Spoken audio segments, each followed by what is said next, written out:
আল্লাহ বলছেন আমি অহংকারীকে দাম্ভিককে ভালোবাসি না, আমি দাম্ভিককে পছন্দ করি না। কাজে আমরা আলেম যারা, আমরা নায়েবে রাসূল, আমরা এই জাতির রাহবার, এই জাতিকে পথ দেখাবো। আমরাই যদি অহংকার করি, আমরাই যদি হিংসা করি, আমরাই যদি ফেরকা গ্রুপিং করি, তাইলে এই জাতি পথ খুঁজে পাবে কোথায়? চ্যানেলটি সাবস্ক্রাইব করে আমাদের সঙ্গেই থাকুন। আল্লাহ পাক ডাক দিয়ে বলেন কিয়ামতের ময়দানে মানুষ তিন দলে বিভক্ত হয়ে যাবে। জোরে কান, কয় দল? আরো জোরে কান। এক নাম্বার দল ফাআসহাবুল মাইমানাতি মা আসহাবুল মাইমানা, একটা ডানপন্থী, এরা ডান পাশে জায়গা পেয়ে যাবে। আরেকটা দল ওয়া আসহাবুল মাশআমাতি মা আসহাবুল মাশআমা, আরেকটা বামপন্থী, এরা বাম পাশে জায়গা পেয়ে যাবে। আরেকটা দল ওয়াসাবিকুনাস সাবিকুন, এরা অগ্রবর্তীগণ, অগ্রগামীগণ, এই দলটা আরশের নিচে ছায়া পেয়ে যাবে। কোন জায়গায়? আরশের নিচে ছায়া চান আপনারা? সবাই চান? আমার নবী বলেন আরশের নিচে যারা ছায়া চান, সাতটা বৈশিষ্ট্য তার মধ্যে থাকা লাগবে। তার এক নাম্বার হলো ইমামুন আদিল, ন্যায়পরায়ণ বাদশাহ, ন্যায়পরায়ণ শাসক। ন্যায়পরায়ণ বাদশাহ কিয়ামতের কঠিন মুসিবতের ময়দানে আরশের নিচে ছায়া পেয়ে যাবে।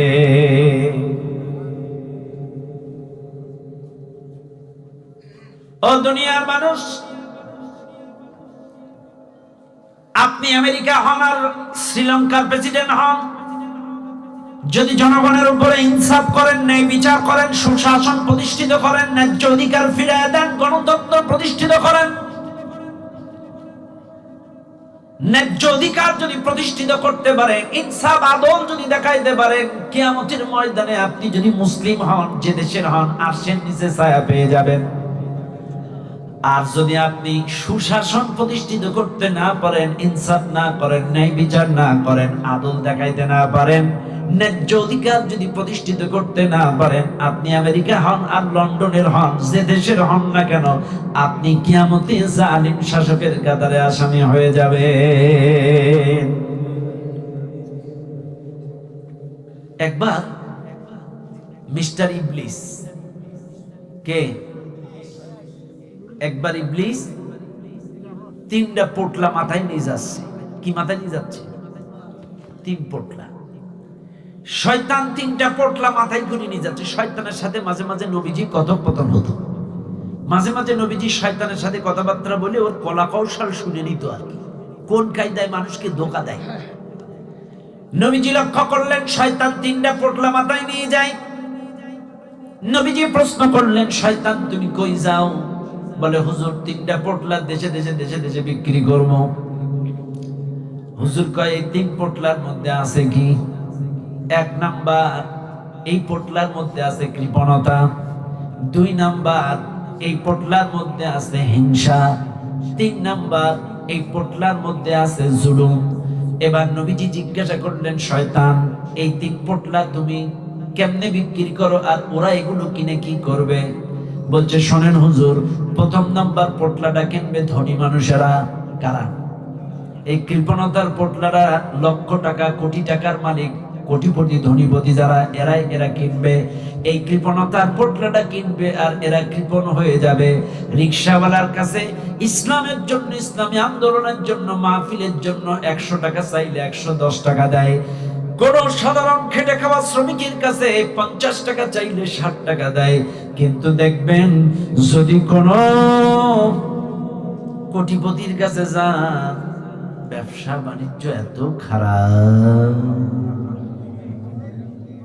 কথা না বলে না, বলে না, ব্যবসা বাণিজ্য এত খারাপ।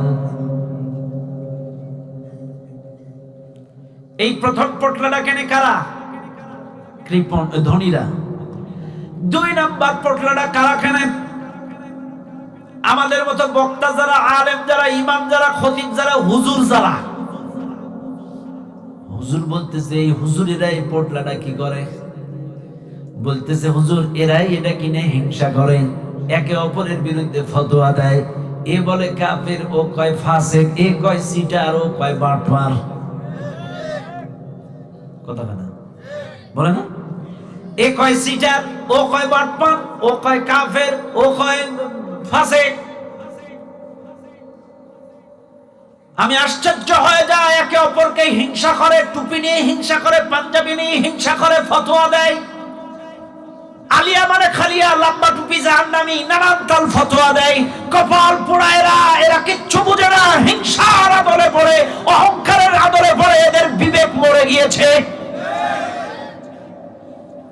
টুপি দিয়ে ফতোয়া দেয়, পাঞ্জাবি দিয়ে ফতোয়া দেয়, এর কপাল পোড়া। কিয়ামতের দিন তো কারো টুপিও থাকবে না, পাঞ্জাবিও থাকবে না। কথা বলে না কেন? কারোর গায়ে জামাও থাকবে না। কিয়ামতের দিন বিচার হবে, লা ইয়ানালাল্লাহু লুহুমুহা ওয়ালা দিমাউহা ওয়ালাকিন ইয়ানালুহুত তাকওয়া মিনকুম। তোমার তাকওয়ার উপরে, অন্তরের উপরে বিচার হবে। আজকে টুপি নিয়ে ফতোয়া দাও, পাঞ্জাবি নিয়ে, পাগড়ি নিয়ে ফতোয়া দাও। একটা সময় ফতোয়া দিত, এরা যদি দল না করবে জেলখানায় গেল কেন? এখন কি বলবা বলো? এখন কি বলবা? এখন তো সব তরিকার, সব সিলসিলার লোক বন্দী। এখন দাও ফতোয়া, এখন তো সব সিলসিলার মানুষ বন্দী। কাজে আমি বলবো, ইন্নাল্লাহা লা ইউহিব্বু কুল্লা মুখতালিন ফাখুর।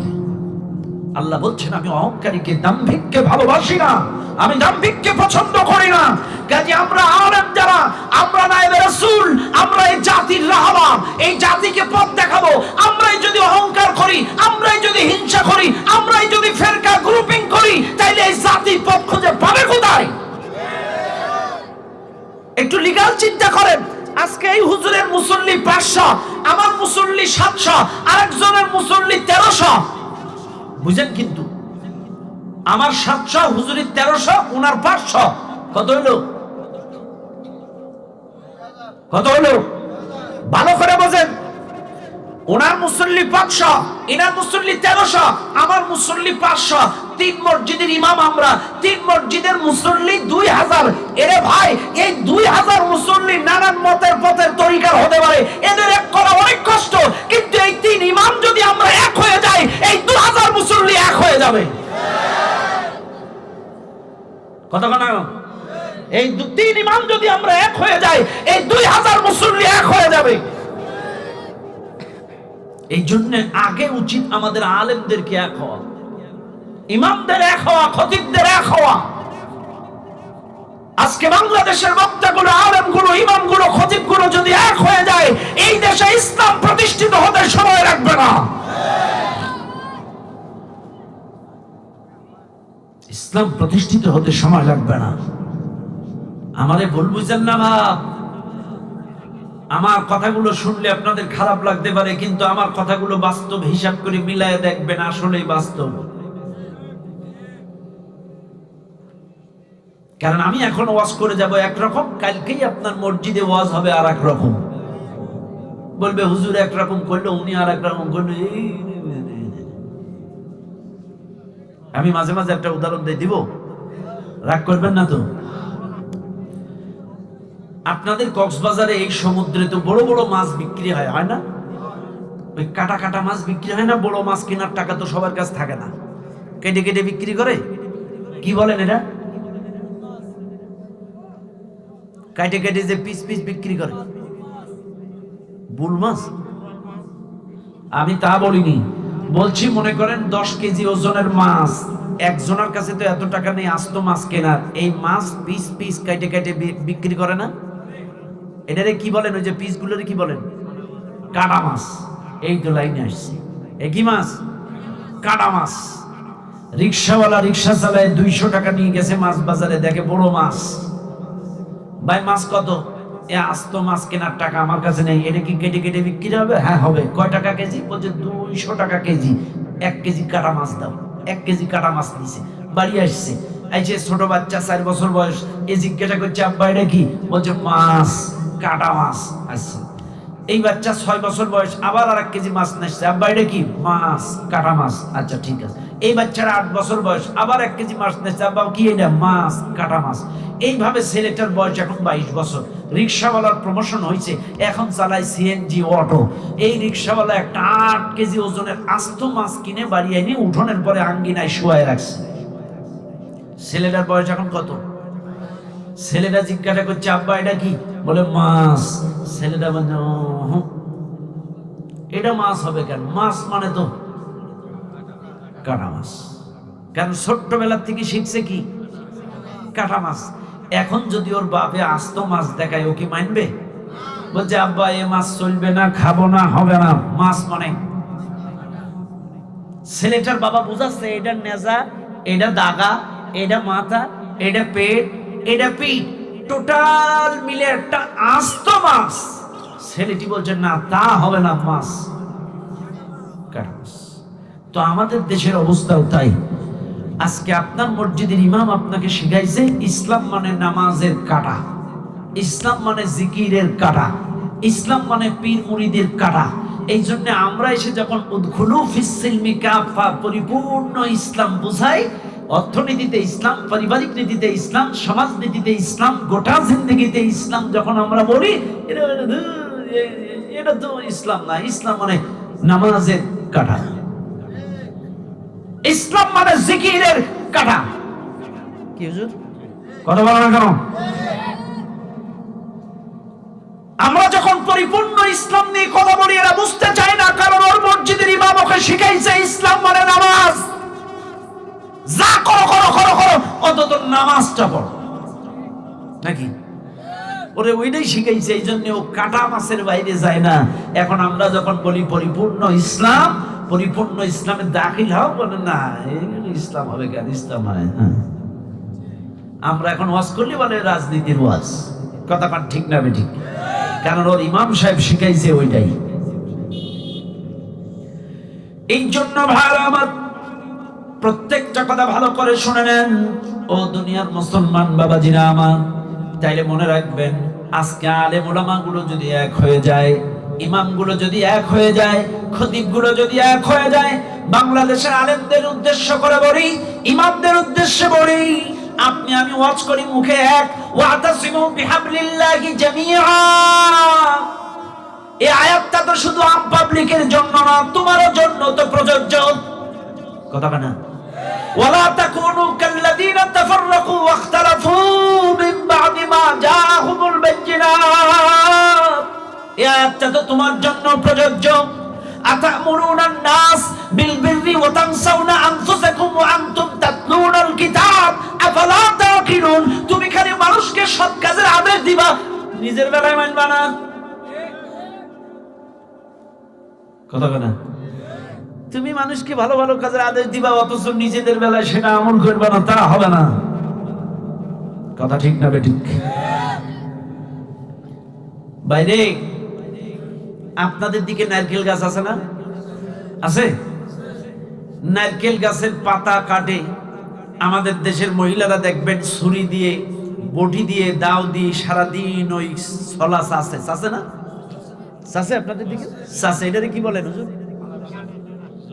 ঝাড়ু না? ঝাড়ু তো হয় বান্ধন দিলে, এর আগে এটা তো ছলা, কাটি, ছলা। দেখবেন মহিলারা সারাটা দিন চাষে চাষে চাচে চাচে অনেকগুলো কাটি এক জায়গায় করে সারাটা দিন উঠোনে ছাদে রোদ্রে নেড়ে দেয়, কাঁচা থাকে এগুলো কাটি, ছলা।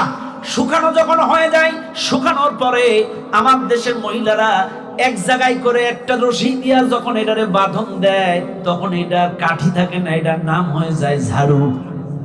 কি হয়? ঝাড়ু। আর দেখবেন মহিলারা আচ্ছা করে শাড়ির আঁচল বাইতে শক্ত করে, শক্ত হাতে যখন ঝাড়ুটা ধরে বিকাল বেলায় বা সকাল বেলায়, ঘরের ময়লা, বারান্দার ময়লা, খাটের তলার ময়লা, উঠোনের ময়লা, আঙ্গিনার ময়লা সাফ। কাজে আজকে আপনাদেরকেও বলি, আমার দেশের হুজুরগুলো, আলেমগুলো, আমরা যদি ঝাড়ুর কাঠির মতো যদি এক হয়ে যেতে পারি, এই সমাজ থেকে সুদের ময়লা, ঘুষের ময়লা, জেনার ময়লা, অত্যাচারের ময়লা, জুলুমের ময়লা সব সাফ হয়ে যাবে। কথা বল না কেন? একটা ময়লা এই সমাজে থাকবে না। সম্মানিত ভাই আমার, আর দরকার নেই, এই পর্যন্ত থাক। আগামীকালকেও যেহেতু মাহফিল আছে, আগামীকালকেও মাহফিল আছে না? আগামীকালকেও মাহফিল আছে এই মাঠে। আগামীকালকে আমারই শেখ উস্তাদ শেখ ডক্টর আবুল কালাম আজাদ বাসার তেজগাঁও মাদ্রাসার হুজুর উনি আসবেন আগামীকাল। আলহামদুলিল্লাহ, ডক্টর আবুল কালাম আজাদ বাসার মুসলমানদের, গোটা পৃথিবীর বাংলা ভাষাভাষী সকল মুসলমানদের হৃদয়ের স্পন্দন, অল্প গোটা বিশ্বের মধ্যে যিনি দায়ী আল্লাহর মধ্যে অন্যতম ভূমিকা পালন করছেন ডক্টর আবুল কালাম আজাদ সাহেব, উনি আসবেন আগামীকাল।